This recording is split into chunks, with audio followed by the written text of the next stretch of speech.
Bien, entonces vamos a comenzar esta sesión de la mañana con unas referencias generales a los procesos de espacialización del capitalismo que son absolutamente claves o absolutamente importantes. Es decir, el capitalismo sufre un proceso de expansión desde 1500 muy agresivo, primero a través de la cuenca del Atlántico y luego después de 1970, sobre todo que empieza el gran crecimiento chino, empieza a ganar preponderancia la cuenca del Pacífico, ¿no? Pero al final del día lo que tenemos es que en estos 500 años el capitalismo se expande en la cuenca del Atlántico y posteriormente se acaba de expandir por la cuenca del Pacífico, primero del Atlántico, luego del Pacífico, conformando una especie de presencia pletórica en todo el globo terrestre. Eso es importante mencionarlo, con algunos nichos o bolsones donde no ha podido llegar, regiones muy apartadas donde encontramos todavía, ¿no?, comunidades tribales o campesinas que están en condiciones seminómadas o sedentarias o incluso nómadas en lugares que todavía no han sido colonizados de forma estable, ¿no? Sino que apenas existen procesos o avanzadillas de colonización temporales, ¿no? Estamos hablando de situaciones muy particulares, ¿no?, que aquí no podemos pues entrar. Bueno, estamos hablando de algunos sitios de Indonesia, estamos hablando de Guinea, del Golfo de Nueva Guinea, por ejemplo, estamos hablando de la Amazonía, estamos hablando de la taiga rusa, estamos hablando de algunas zonas del norte de Canadá, al sur de la Patagonia. Bueno, en algunas zonas se pueden apreciar este tipo de fenómenos. Por supuesto, en algunas zonas semidesérticas y desérticas del norte de África, bueno, con presencia muy, o sea, antigua, milenaria, por ejemplo, de beduinos, etcétera, etcétera. Bien, eso es a grandes rasgos lo que trata de resumir Kondratiev eh, a través a través de esta gráfica que yo les estoy presentando, donde se postula, ya les digo por qué se postula, a través de una síntesis de los procesos o de los ciclos económicos en los últimos 500 años, perdón, 250 años, se proponen unas ondas de ascenso, ¿no?, de la economía y de recesión de la economía. Cuando las curvas van en ascenso, no significa que hay un aumento del consumo, ¿no?, o sea, que hay poder adquisitivo de la economía, que hay crecimiento económico, que hay consumo, que hay capacidad de consumo de la economía. Y cuando empieza a descender la curva significa que hay recesión, es decir, hay subconsumo, no hay con qué comprar, ¿no? Y luego eso se traduce en una crisis generalizada de la capacidad productiva o de la producción, ¿no?, misma de esa economía. Entonces se entra en recesión y el circuito se rompe, ¿no? Este circuito económico se rompe. Esto es a grandes rasgos la explicación esquemática que se hace en Kondratiev sobre estos procesos de crecimiento y de recesión de la economía, que empiezan en 1750 en sus estudios y que terminaría, ¿no?, en el 2000 con una gran recesión y que conduciría o debería conducir, gracias a las innovaciones de la biotecnología y de la tecnología genética y de la microelectrónica y otros descubrimientos o innovaciones, debería generar un nuevo proceso de ascenso o de crecimiento de la economía, ¿no?, de aumento del consumo o de crecimiento de la economía. Bien, esto es a grandes rasgos lo que plantea Kondratiev y que efectivamente, como ustedes pueden notar, depende de forma importante de la capacidad de innovación que tenga el capitalismo, ¿no? Es decir, en la primera fase, que alcanza su mayor grado de crecimiento económico, gracias a las innovaciones que se producen en la industria textil, en la industria del hierro y en el motor de vapor, se alcanza un pico del crecimiento económico y luego se entra en un proceso de recesión. Luego viene otra innovación en la segunda onda larga que alcanza un máximo de crecimiento económico en 1850 gracias pues a las industrias del acero, la industria del hierro, a la industria de la navegación, etcétera, etcétera, a la construcción también, a la industria de la construcción misma, que acompañará pues todo el siglo XIX, alcanza un pico y luego entra en recesión a partir de 1850. Lo mismo sucede con la onda que alcanza el pico en 1900, gracias a las innovaciones en electricidad, en química y en la industria automovilística. Alcanzado el pico, empieza un proceso de recesión, o sea, de subconsumo, y finalmente se corta el ciclo de la economía y no hay cómo reactivarla, ¿no? La producción se para, entre comillas. Y finalmente, en la cuarta onda larga, hay un pico en 1975, más o menos, se pronostica un pico y en ese pico, pues gracias a las mejoras en petroquímica y electrónica, se empieza un descenso a partir de 1975 más o menos, según este modelo, en el crecimiento económico, produciéndose su consumo y luego problemas ya de crecimiento o en general de la economía para crecer. Y se supondría de nuevo alcanzar un pico más allá del año 2000, ¿no? Lo que se preveía en ese momento, gracias a las innovaciones, repito, en microelectrónica, en tecnología genética y en biotecnología. ¿Qué problemas vemos con este modelo descriptivo que hasta hace pocos años se consideraba casi sagrado? Y es que efectivamente, pues hemos tenido varias recesiones, unas recesiones muy importantes, muy fuertes, que pues que en general no aparecen reflejadas y era muy imposible, pues era muy difícil, perdón, que se vieran reflejadas en las ondas largas de Kondratiev. Una de ellas es la crisis del 97-98, la crisis que llamaron asiática. Se produjo una recesión fuerte que efectivamente dio señales o envió una señal clara de unos procesos deficitarios en el crecimiento económico de varias regiones del mundo. Y luego la del 2007-2008, muy conocida, donde se produce una recesión importante y que también genera un proceso muy lesivo en el crecimiento de la economía y bueno, en general en el crecimiento del consumo. Mm, y no se cumple tan bien como ustedes pueden notar, a pie juntillas hubo un gran colapso de la economía en el año 2000, o cerca del año 2000, que iba a disparar, o supuestamente iba a disparar una quinta onda larga de ascenso del consumo o del crecimiento económico. Es decir, como ven en la predicción de Kondratiev, ese ciclo de la quinta onda larga no se está produciendo ya no existe, ya no se nota por ningún lado, porque lo que se percibe en general es que la onda se está alargando en su proceso de recesiones, ¿no? Se está aplanando en ese proceso de recesiones y no tiene un momento de aumento radical del consumo, ¿no? Y en general del crecimiento de la economía. A nivel regional me refiero a Europa, Estados Unidos, y a nivel mundial, en principio, esto mismo debería aplicar, dada la importancia del capitalismo urbano centrado en Europa y en los Estados Unidos.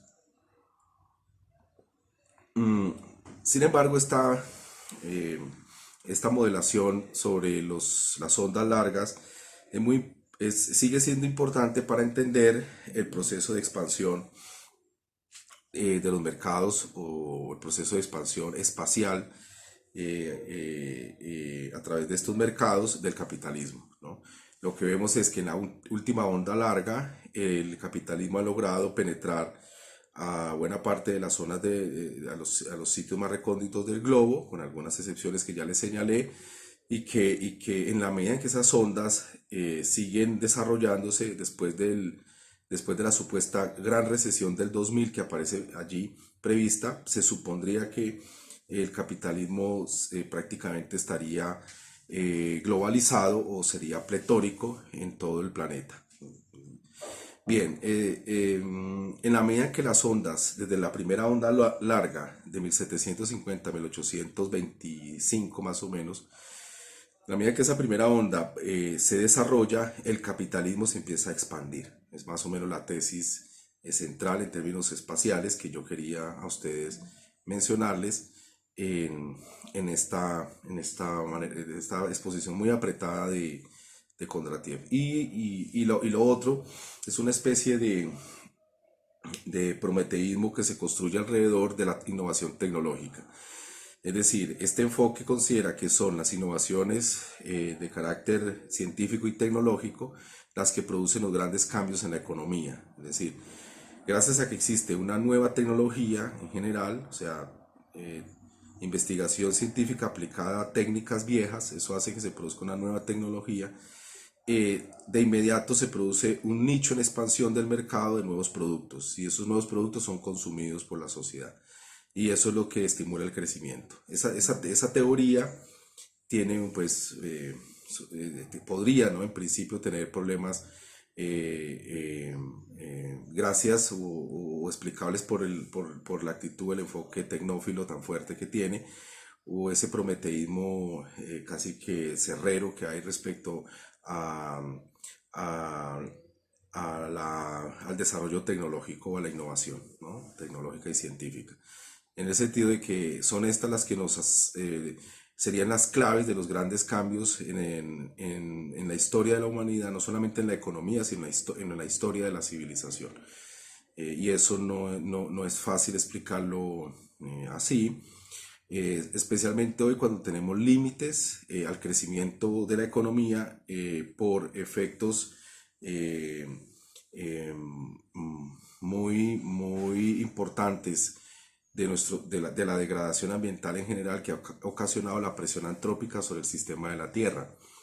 Es decir, ha sido tanta la presión sobre los ecosistemas y en general sobre el funcionamiento del sistema terrestre, entendido como un ciclo biogeoquímico, donde la atmósfera cuenta, es muy importante. Todos esos impactos sumados, agregados, están generando pues más o menos una evidencia en el horizonte de las predicciones de que el planeta tiene unos límites en el proceso de crecimiento económico, ¿no? Unos límites físicos o unos límites biofísicos o unos límites termodinámicos y que eso no se puede ignorar.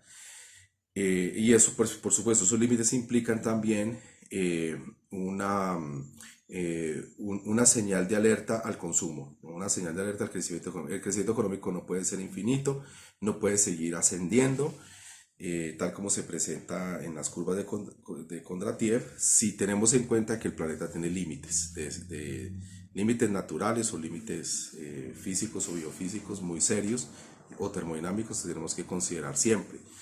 Bien, eso es lo que quería contarles y que es muy importante que ustedes lo tengan presente. La teoría de estos ciclos que ha tenido una ascendencia muy fuerte en el marxismo, sobre todo en los trabajos marxistas norteamericanos, pues ahora allí encuentran una crítica o un obstáculo muy fuerte en la medida en que los ciclos de Kondratiev pues se pueden cuestionar a fondo como lo hemos hecho. Wallerstein es una figura, un historiador y sociólogo norteamericano que ha usado los ciclos de Kondratiev para tratar de entender el funcionamiento del sistema mundo capitalista. Y efectivamente, pues esa teoría debe ser revisada de fondo porque no tiene la solidez ¿no? que prometía, ¿no? Bien, ahora, si ustedes se ubican más adelante, en la subsiguiente presentación, van a encontrar el típico fenómeno de expansión del capitalismo urbano que tiene a su vez un proceso de descentralización de los espacios rurales o de urbanocentramiento de los espacios rurales, ¿no? Esa es una característica clave que deben ya considerar. En una primera fase, la ciudad que se desarrolla bajo el capitalismo urbano genera en los anillos más cercanos de influencia que aparecen allí, señalados en un recuadro blanco, esos primeros momentos de influencia de la ciudad en su proceso de crecimiento implica el desplazamiento de población, que pueden ser de pequeñas aldeas, pueblos, incluso de pequeñas ciudades, o de cabeceras veredales o cabeceras corregimentales, para decirlo en términos muy colombianos, va generando una atracción de población que se va concentrando en esta ciudad en crecimiento. Eso es un primer momento muy importante de concentración de población que hay que considerar en este proceso de crecimiento de la ciudad en el capitalismo urbano. Y una segunda fase también clave, importante, es que se produce una descentralización intrarregional. ¿Qué quiere decir esto? Que en la zona de influencia directa de la ciudad se van desarrollando de manera satelital 2 o 3 núcleos urbanos que se separan de la ciudad en crecimiento. Y esos núcleos urbanos tienen varios destinos o propósitos. Uno puede ser el desarrollo de un parque agroindustrial o un parque industrial, que son fenómenos típicos que se pueden presentar en Europa, por ejemplo, o en Estados Unidos, o el desarrollo también de zonas, de alta renta, de alta producción de renta del suelo, por la presencia de barrios exclusivos o de condominios, o de asentamientos para personas de altos ingresos, ¿no? Esos son procesos típicos que se van generando, que implican una descentralización dentro del mismo proceso, de crecimiento de la ciudad. Es decir, se generan de manera satelital unos pequeños asentamientos que se especializan alrededor de unos usos del territorio y que necesariamente se ubican de forma más o menos lejana de la ciudad. Hay una tercera fase también que sucede en este proceso, y es que fase de descentralización interregional, que quiere decir de que hay ciertos núcleos urbanos que no alcanzan a ser capturados por el crecimiento de la ciudad principal, sino que esos núcleos urbanos empiezan por el contrario a capturar población, ¿no?, asentada en pequeños núcleos urbanos, aldeas o centralidades veredales, corregimentales, etcétera, y empieza a conformar su propio polo de crecimiento, empiezan a conformar su propio desarrollo urbanístico, de manera tal que aparece descentralizado del crecimiento urbano principal. Ese es otro momento clave. Y como pueden notar, en el proceso de crecimiento clave de la ciudad principal, los primeros asentamientos que se sucedieron de forma periférica fueron tragados por un proceso de conurbación urbana, por un proceso de conurbación en general, fueron tragados por el crecimiento mismo de la ciudad, ¿no? Típicos casos: Fontibón fue tragado por Bogotá, Chapinero, unas décadas antes, fue tragado por la expansión de la ciudad de Bogotá, por ejemplo. Caso Ibagué creció y se tragó el desarrollo aldeano, el desarrollo parroquiano del Salado, que era un pequeño poblado, ¿no?, que fue tragado por el crecimiento urbano. Ese proceso se llama conurbación. Y los asentamientos periféricos pequeños que se fueron generando, son finalmente capturados o son finalmente subsumidos por el crecimiento urbano de la ciudad principal. Bien, en una cuarta fase tenemos una descentralización subintrarregional. Es decir, dentro de esos núcleos urbanos que empiezan a crecer y a competirle a la ciudad principal, se genera un proceso de crecimiento también, y captura población alrededor, población rural o población aldeana o provincial o campesina, instaladas en distintas centralidades de menor importancia, y empiezan a competirle también al crecimiento de la gran mancha urbana, ¿no? También se pueden presentar flujos migratorios. Aquí se ve esto con más fuerza. flujos migratorios de población que está en la gran mancha urbana y que se desplaza, por ejemplo, a ofertar servicios o a buscar oportunidades en los otros núcleos urbanos secundarios que están en pleno crecimiento. Y como pueden notar, en esos núcleos urbanos en pleno crecimiento, pero secundarios, empieza ya a haber un fenómeno de expulsión de población que trata de construir nuevos asentamientos o hacer nuevos usos más o menos concentrados, porque son expulsados del crecimiento del nuevo núcleo urbano, ¿no? Por varias razones, porque no existen condiciones de confort o residenciales o de habitabilidad, entonces conforman unos asentamientos como por fuera del nuevo núcleo urbano, o se especializan en usos agroindustriales o industriales que por varias necesidades o razones, incluso de control urbanístico que no pueden cumplir, se desplazan hacia las periferias y van conformando nuevos núcleos pequeñitos urbanos que pueden dar origen de nuevo a este proceso de crecimiento de una mancha urbana cuando ya vimos, como el que ya vimos, ¿no?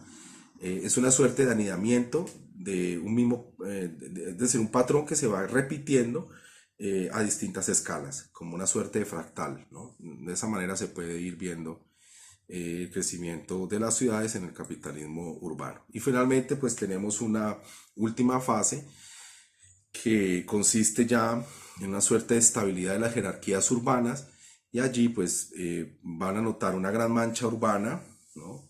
Que está siempre, bueno, que está progresivamente en crecimiento, y otros núcleos urbanos de segundo orden, de tercer orden, de cuarto orden y de orden ya menor, cumpliendo con distintas funciones o servicios. La gran metrópoli o la ciudad o la gran mancha urbana son ciudades que ofrecen servicios de alta complejidad en educación, en salud, ofrecen oportunidades de recreo o de ocio productivo como el teatro, como el cine, eh, ofrece la experiencia de museos, es decir, todo aquello que implica un gran gasto de recursos, sobre todo de talento, de capital humano, cognitivo, como le quieran llamar, a estas capacidades de hacer o de saber sobre cosas especializadas, se van concentrando en el capital urbano, se van concentrando en general en estos espacios, ¿no? No se desconcentran, sino que tienden a concentrarse.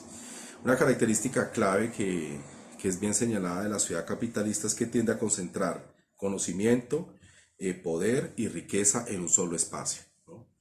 No descentraliza, sino que lo concentra. Y eso es una de las características en general de los poderes urbanocéntricos. Tienden a tomar conocimiento, poder y riqueza y ponerlo en un solo sitio, ¿no? Lo pone a circular en un solo espacio urbano. Y eso no solamente es típico del capitalismo, sino es típico de otros regímenes económicos y políticos, ¿no? Que han existido en la historia de la humanidad. Ha sido una característica siempre de las lógicas urbanocentradas.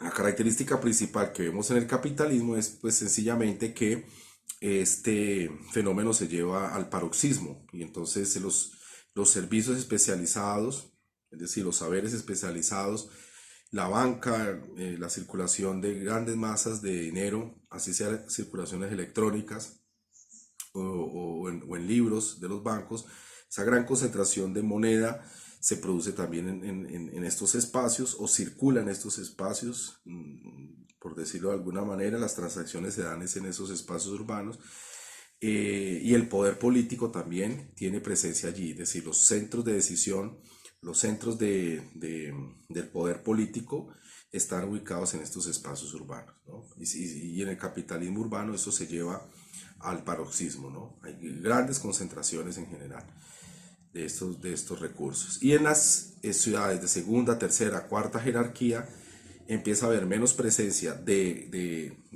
conocimiento, de poder político y riqueza, ¿no? Empieza a haber una presencia más desconcentrada, etcétera, etcétera. Bien. No debería ser así, como ya lo hablamos en la utopía de las agrópolis, no debería ser así, ¿no? pero así, de esa forma es que crece el capitalismo, ¿no? De esa manera garantiza una gran concentración de materia, energía o recursos para seguir reproduciendo su particular forma de producir y de hacer circular y distribuir lo producido y de garantizar los consumos masivos, bueno, de esto que se produce. Bien, mm, en la presentación subsiguiente ustedes van a ver más o menos el final de la cuestión. Es decir, lo que vemos es una jerarquización de pequeños asentamientos a grandes metrópolis ubicados en distintas escalas, pero de forma anidada. Cada pieza de este rompecabezas está cumpliendo una función más o menos articulada, ¿no? A una pieza mucho más grande a donde engrana, ¿no? Y así sucesivamente hasta alcanzar una especie de rompecabezas de funciones de distintos fragmentos del territorio que se complementan o se complementarían entre sí. De manera más o menos ideal, lo que se plantea es que en el capitalismo la funcionalidad de los espacios se va garantizando casi que de forma espontánea. Eso es un modelo ideal del crecimiento urbano o de las funciones urbano-regionales del capitalismo, pero que en realidad no se cumple sin la presencia del Estado. Y es que las ciudades grandes van complementando, ¿no?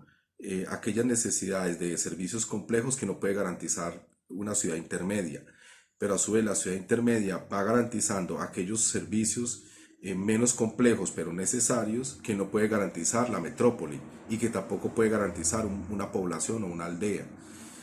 Y una población puede garantizar servicios menos complejos, menos costosos, pero que tampoco se pueden desarrollar o garantizar en una ciudad pequeña o en una metrópoli, y así sucesivamente hasta llegar a la unidad administrativa de una vereda o de una aldea, ¿no? O una centralidad corregimental, donde efectivamente no se puede garantizar los servicios del pueblo, de la ciudad y de la metrópoli, pero que sí hay unos servicios que se pueden garantizar y que son requeridos o demandados por las demás experiencias urbanas, ¿no? En las otras escalas precitadas.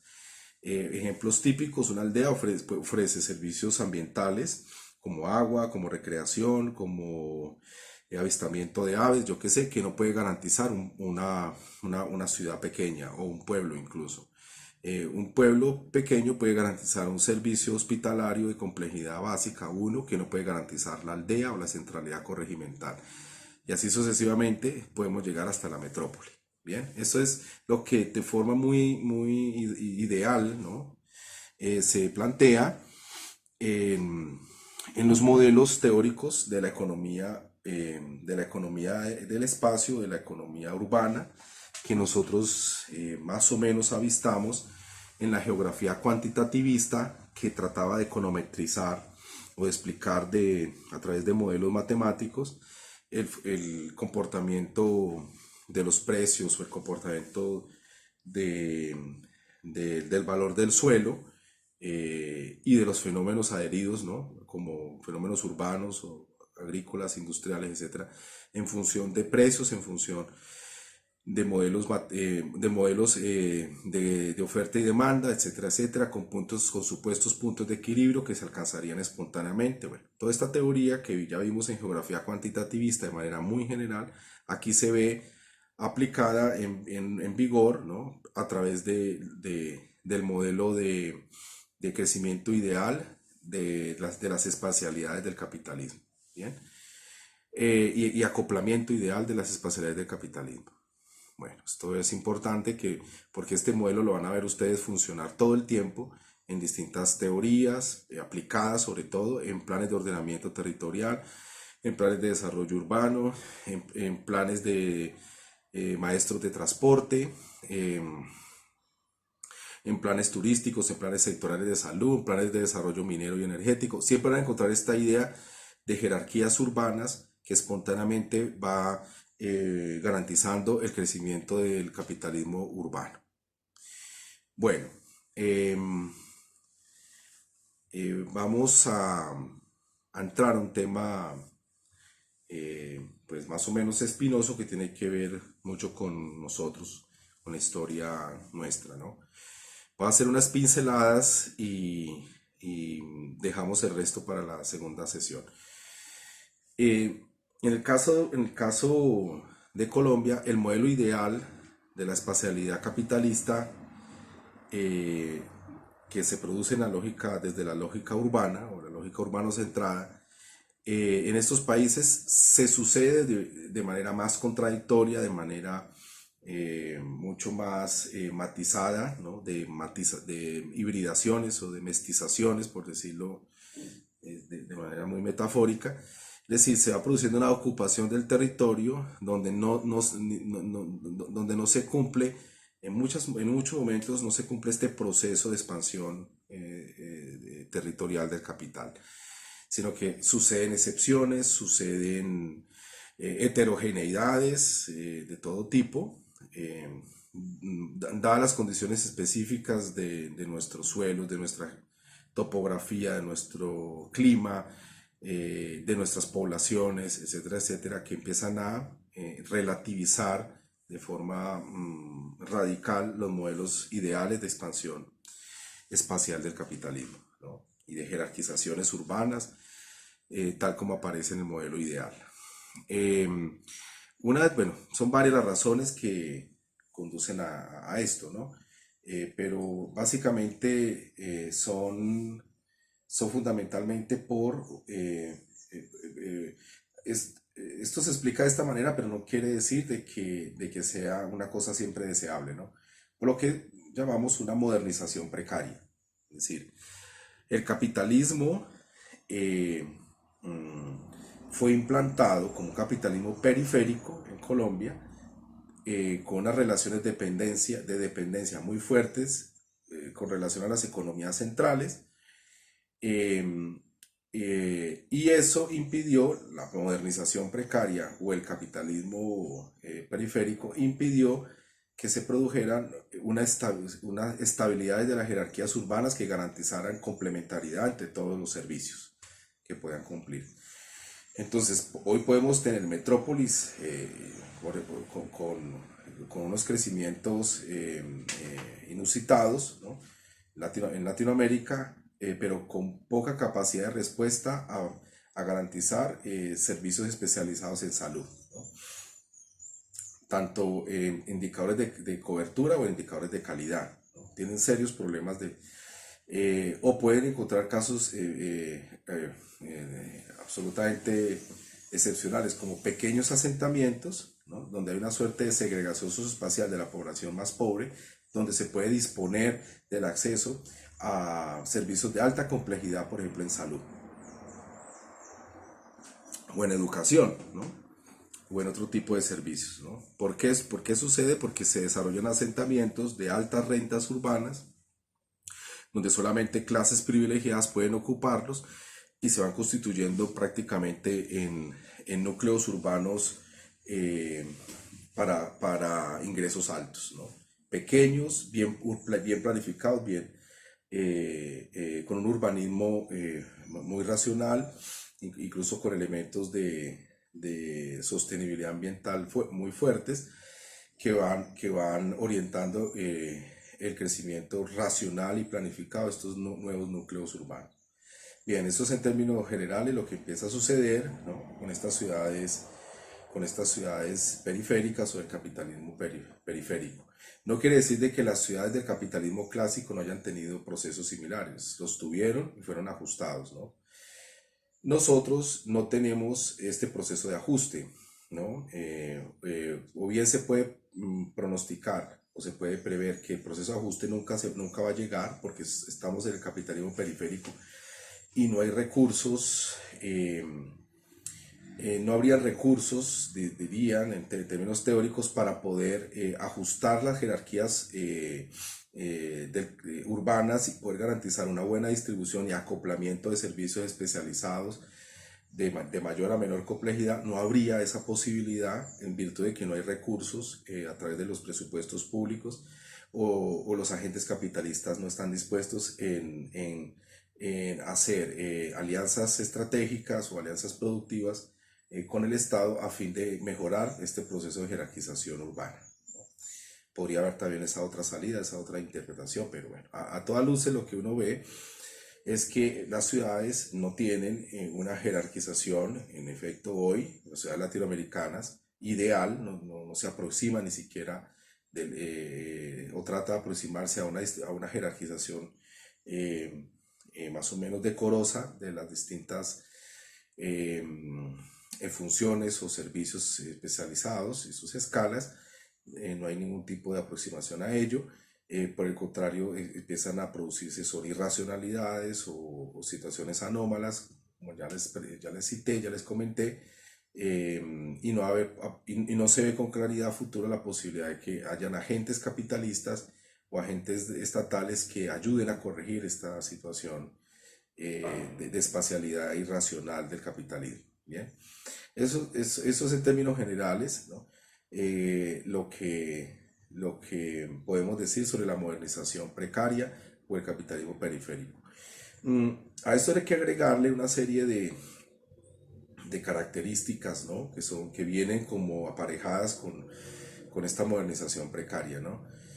Pues una de ellas es, por supuesto, que existe es decir, un proceso estructural de desescolarización, es decir, las poblaciones persisten en el analfabetismo o persiste en ciclos cortos de escolarización, no se puede ampliar la cobertura a ciclos, por ejemplo, de educación media o a los ciclos de educación superior, es decir, un proceso permanente o de déficit o de baja cobertura en educación.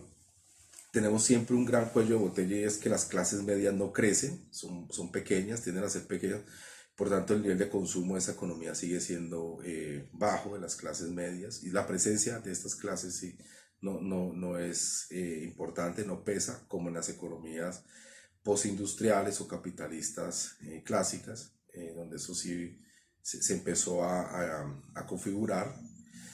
En general los mercados son profundamente monopolizados o oligopolizados por una o pocas empresas, en el sentido de que buena parte de las ventas son manejadas o administradas por pocas empresas. Un ejemplo, un estudio de Absalón Machado, que yo lo cité en lo que tiene que ver con pensadores ideólogos en Colombia del siglo XX-XXI, él tiene varios estudios sobre qué cantidad de las ventas, por ejemplo, de tabaco y qué empresas controlan dichas ventas hay en Colombia, ¿no? Claramente se nota que más del 95% de las ventas de tabaco, de las ventas de cervezas, de las ventas de confitería, etcétera, etcétera. Todo eso está por encima del 95% de las ventas. Es decir, que los nichos del 5%, del 90 al 95%, los nichos del 10 al 5% de las ventas de tabaco, de confitería, etcétera, etcétera, son los nichos donde el resto de los agentes pueden competir, ¿no? O sea, miles y miles, incluso millones de agentes están destinados a competir por un nicho de mercado o un nicho de ventas muy pequeño, ¿no? En virtud de que hay una gran concentración de las ventas en una empresa o en una firma o en pocas firmas o empresarios.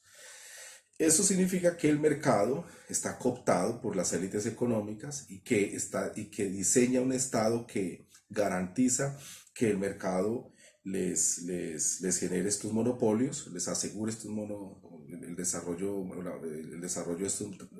de estos monopolios e impide que por supuesto exista una competencia, ¿no? Esto sucede, por ejemplo, en el transporte aéreo colombiano de manera muy visible. Sucede, por ejemplo, en la producción de cervezas. Aquí no existen cervezas artesanales, por ejemplo, sino que ahí es un oligopolio el control de la cerveza, la producción de cerveza. Bueno, y así sucesivamente podemos ir colocando ejemplos, ¿no? Donde ustedes van a ver con claridad pues, de que la torta de las ventas de producciones de bienes básicos o bienes alimentarios, etcétera, o de servicios básicos o servicios esenciales empiezan a ser controlados por pocas empresas. Se supone que en el capitalismo dicho con letras grandes, en sentido clásico, construido por el modelo, construido por la sociedad victoriana del siglo XIX, no se permitiría eso, sino que debería haber una competencia atroz por calidad, por buenos precios entre distintos agentes y no podría existir monopolio u oligopolio, que eso es una mentira total que ya se ha constatado muchas veces, ¿no? No existe la posibilidad alguna de que el capitalismo renuncie o deje de cooptar el Estado para garantizar monopolios o oligopolios. Incluso en las sociedades más de mayor control estatal o mayor capacidad de descentralizar las decisiones estatales y hacerlas cumplir, incluso ahí el capitalismo logra capturar la agenda de gobierno y logra imponer monopolios o oligopolios en varios nichos, ¿no? De la economía. Bien, y hay también un proceso muy fuerte de,